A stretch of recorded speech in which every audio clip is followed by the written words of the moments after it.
अस्सलामुअलैकुम रहमतुल्लाहि वबरकातुहू। आप देख रहे हैं टॉप 5 GNM और मैं हूं गुलाम नबी मद्दी। दुनिया भर से आज की 5 बड़ी खबरें जिन पर आज हम बात कर रहे हैं। सबसे पहले बात कर लेते हैं पाकिस्तान के अंदर सियासी कशीदगी इस वक्त उरूज पर है। मौलाना फजलुर रहमान ने आज़ादी मार्च के साथ आज़ादी मार्च के नाम पर धरना दे रखे है। इस्लामाबाद के अंदर 2 दिन का वक्त दिया गया था और उसके बाद मौलाना फजलुर रहमान ने कहा कि वो आगे बढ़ेंगे और उनका जो क्राउड है, उनके जो जलसे के शुरका हैं, वो उनके हाथ में नहीं रहेंगे और वजीर आजम को वो गिरफ्तार भी कर सकते हैं। साथ ही साथ नाज़रीन किराम, अपोजिशन की बाकी जमातें जो हैं वो इस वक्त बहुत ज़्यादा कन्फ्यूजन का शिकार हैं और वो बहुत ज़्यादा तज़ब्ज़ुब के अंदर नज़र आ रही हैं, क्योंकि इस वक्त जो डेडलॉक है अपोजिशन के अंदर वो इस बात पर है कि मौलाना फजलुर रहमान ज़्यादा अरसे तक धरना ना दें, बल्कि 1-2 दिन या 1 हफ्ते तक, ज़्यादा से ज़्यादा 1 हफ्ते तक रहें और फिर उसके बाद वापस हो जाएं। और फिर साथ साथ बहुत से अपोजिशन के लोग अंदर के ये भी कह रहे हैं कि मौलाना फजलुर रहमान को मुआहदे की पासदारी करते हुए जहां पर वो इस वक्त मौजूद हैं वहीं रहना चाहिए, आगे नहीं बढ़ना चाहिए। लेकिन दूसरी तरफ नाज़रीन किराम, जिस तरह से इदारों के हवाले से मौलाना फजलुर रहमान ने कहा कि इदारों को अपनी हुदूद में रहना चाहिए, इस पर पाकिस्तान फौज के तर्जमान मेजर जनरल आसिफ गफूर ने एक बहुत अहम इंटरव्यू दिया था। एक बहुत अहम उनकी जो है वो गुफ्तगू सामने आई है। उसमें उन्होंने कहा कि इदारों को ना घसीटा जाए, फौज पाकिस्तान की वो गैर जानिबदार है और वो कानून के मुताबिक जो मुंतखब जमहूरी हुकूमत होती है, यानी इमरान खान की हुकूमत, वो उसकी सपोर्ट करेंगे।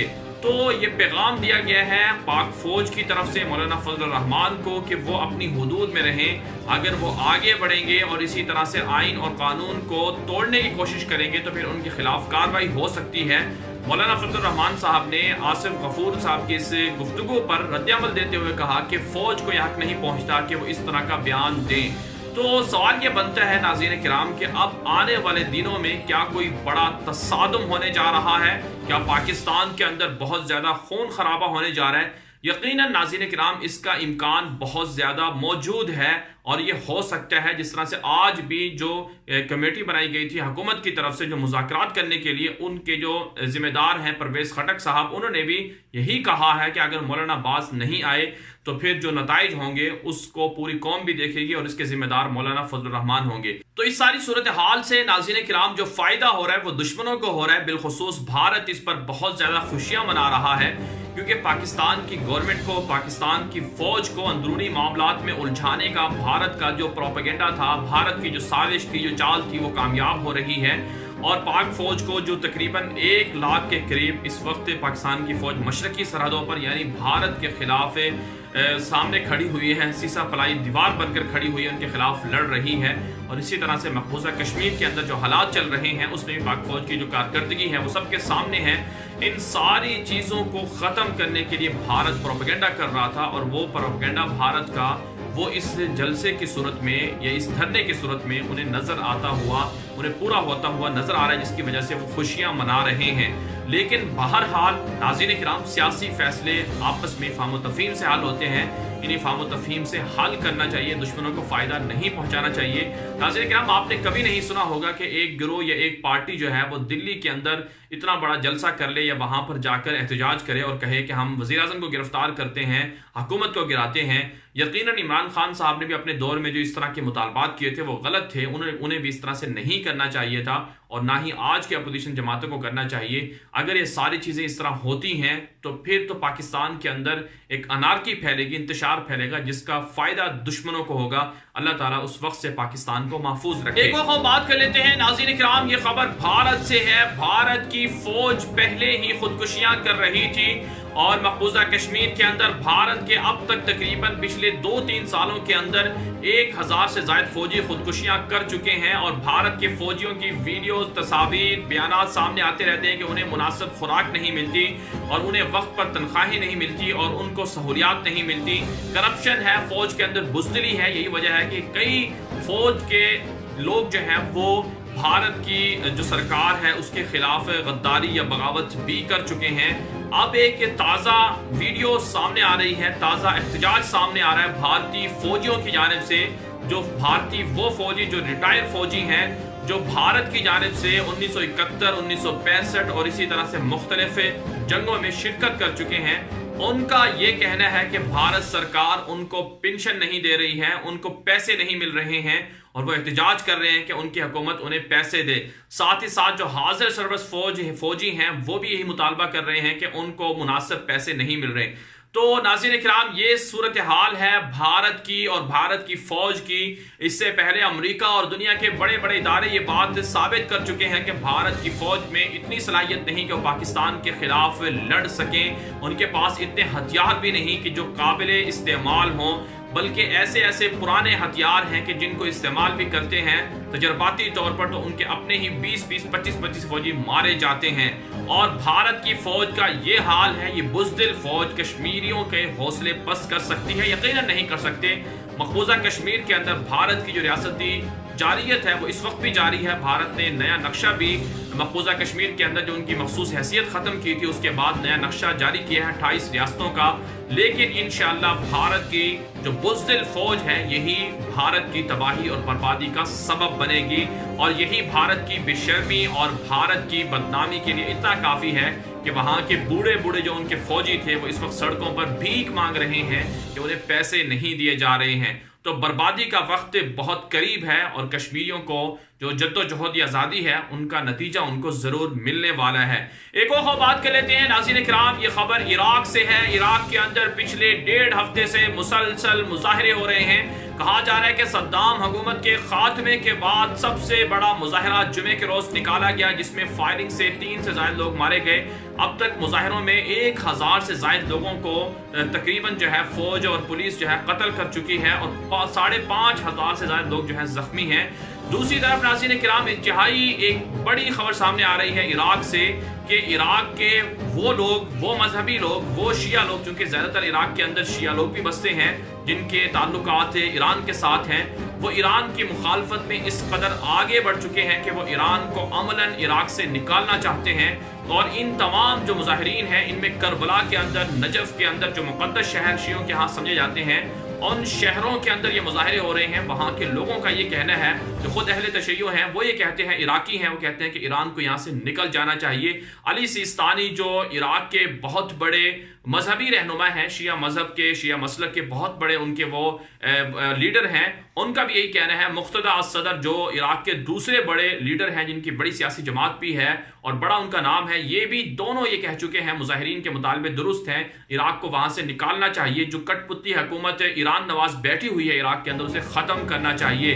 नाज़रीन किराम, साथ ही साथ नजफ और करबला के अंदर जो मुजाहरे हैं इस कदर शिद्दत इख्तियार कर चुके हैं, वहाँ पर पुलिस और फौज और मुजाहिरीन में झड़पें इस वक्त भी चल रही हैं। मुसलसल लोगों की हलाकतों की खबरें आ रही हैं।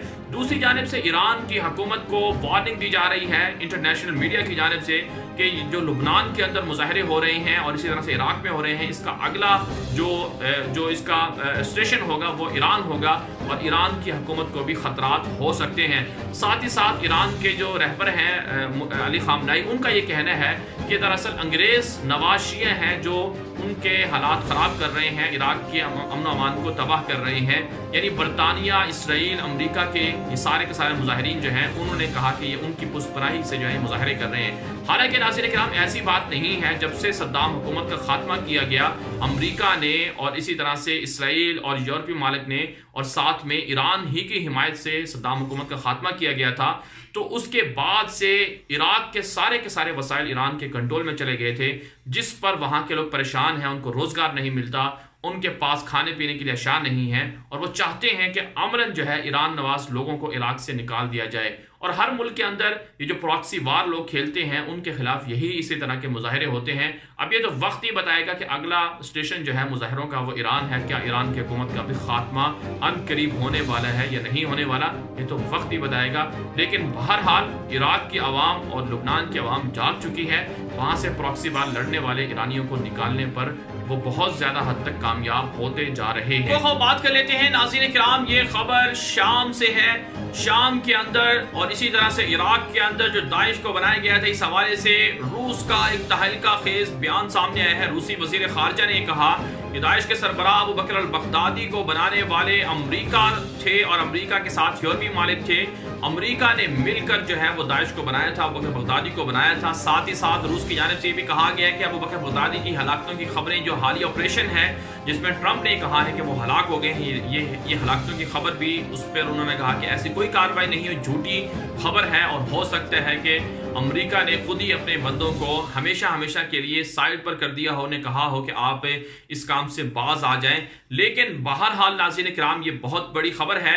और साथ ही साथ रूस की जानिब से भी कहा गया है कि तकरीबन $3 करोड़ का अमेरिका जो है वो सालाना पेट्रोल चोरी करके शाम का मुख्तलिफ मुल्कों को बेचता है। तो शाम के अंदर जो तबाही हो रही है उसके पीछे अमेरिका है। और रूस भी कोई इतना शरीफ नहीं है कि उसने भी शाम के अंदर जो है कोई दूध की नहरें बहाई हों। रूस भी अमेरिका का इत्तेहादी है, यूरोप का इत्तेहादी है, उसने भी वहाँ पर बहुत ज़्यादा मजालिम ढाए हैं। और रूस और अमेरिका में अगरचे मामूली नोक झोंक चलती रहती है, लेकिन बसे पर्दा ये सारे के सारे एक हैं, उम्मत मुस्लिमा और मुसलमानों के खिलाफ। आखिरी खबर बात कर लेते हैं नाज़रीन किराम, ये खबर कुवैत से सामने आई है। बरतानवी नशियाती इदारे BBC ने एक रिपोर्ट जारी की है कि कुवैत के अंदर और बाकी खलीजी ममालिक के अंदर खवातीन को, जो मुलाजिम खवातीन होती हैं, जो घरों में मुलाजमत करती हैं, जो मुख्तलिफ मुल्कों से, अफ्रीका से, एशिया से, मालदीव से, नेपाल से और इसी तरह से मुख्तलिफ ममालिक हैं, हिंदुस्तान भी उसमें शामिल है, बांग्लादेश भी, उन खवातीन को मुलाजमत के लिए बुलवाया जाता है कुवैत और बाकी खलीजी ममालिक के अंदर। फिर उन खवातीन को